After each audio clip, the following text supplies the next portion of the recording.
sakanduna kalluve asumna oirakani haiba numitse kalluve asumna oirakani haiba numitse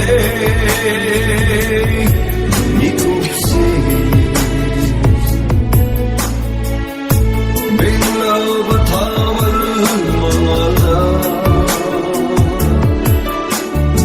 Leptare mimma sida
Nanggi saktam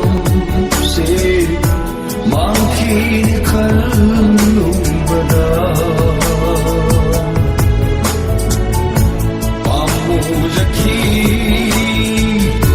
nanggi saktam se mangkin kalung bada wakat saki nanggi mino kase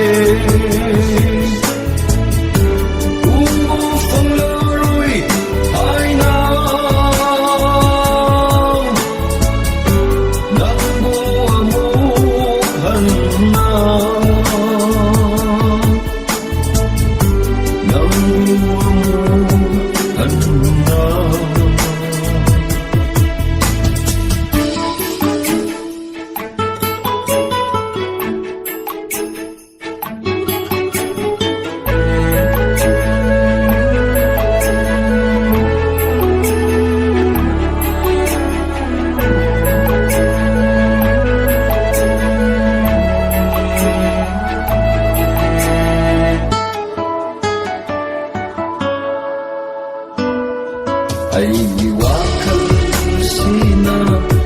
kaugi ngamde thakdoksingdo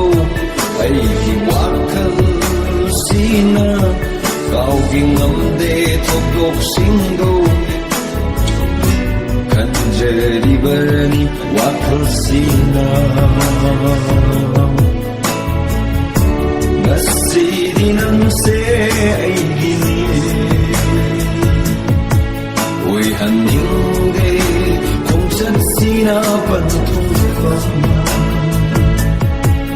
Oi haningde khongchat sina panthungfam